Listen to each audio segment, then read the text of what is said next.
Good morning mga idol. Ayan, samahan niyo po ako. Let's go po sa mga kaganapan ngayong araw dito sa amin. Ito po, ako po ay nagkape muna para maumpisahan ang aking mga gagawin. Siyempre, kailangan natin magkape muna. Ayan, with mainit na pandesal.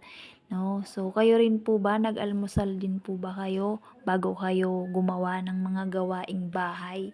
No? Ganyan po talaga siguro kapag marami tayong gawain sa bahay, kailangan natin magkape muna. So, ito naman ang kaganapan po. Ako po ay maglalaba for today's video. Yan po ang kaganapan dito sa amin sa buong araw. Ito ang aking labada. Ayan nga at kinukuha ko na sa washing machine dahil maya-maya lang ay babalnawan ko na po yan.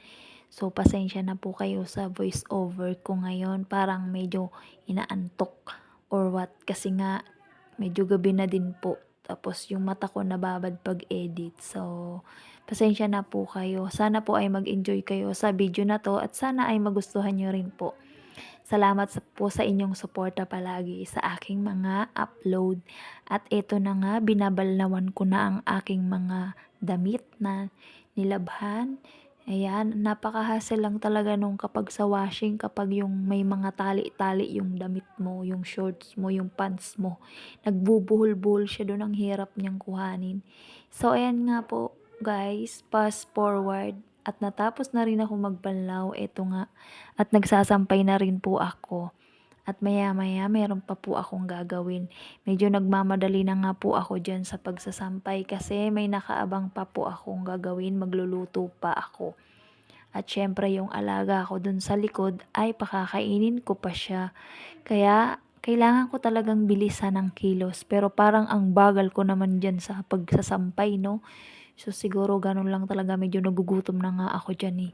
So, pasensya na lang po kayo guys sa aking voice over for today's video. So, ito ang aking mga kaganapan dito sa aming munting bahay.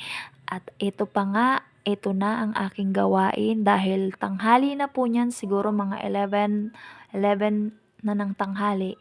Ayan, nagkukudkud ako dyan ng nyog kasi nga ay meron akong gagataan. Yung isda na dilis. Ayan po siya. Niluto po muna siya sa suka. Nilagyan ng mga etc. Ayan, mga ricados. Kayo rin po ba? Ganyan din po ba kayo? Nagluluto rin po kayo? Ano po bang tawag niyan sa lugar nyo? Sana hindi bawal itong isda na ito. So, ito na nga. Napiga-piga ko na po yung kinudkud kong niyog kanina. Ito't nilagay ko na nga dito sa kaserola.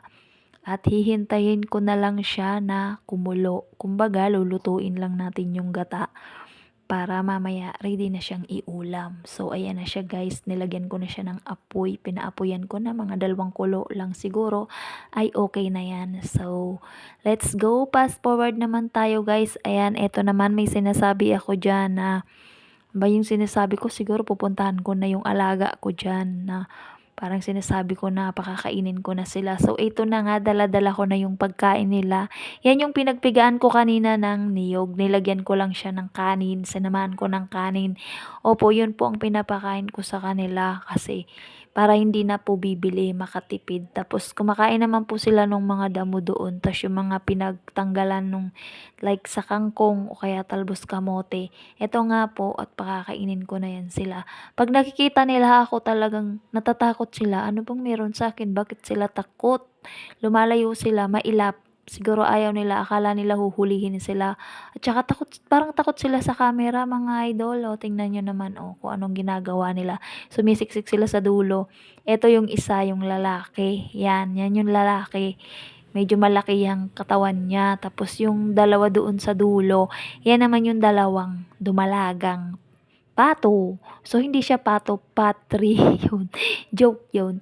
So, yun na nga, fast forward na po tayo dahil kailangan maligo ng aking mga alaga. Ito na nga at nag-igib na rin ako at nilagyan ko dyan ng batya para sila ay makaligo kasi po yan ang kanilang routine daily. Nakikita ko yan sila kapag pumupunta sila talaga sa tubig. Ayan, pangalawang balik ko na nga po yan. Siguro 3 balik ako dyan bago ko napuno yung batya na yan. And tinapon ko muna yung tubig kasi kailangan po niya araw-araw palitan kasi pag malabo na yung tubig ayaw na nilang maligo doon. 'no?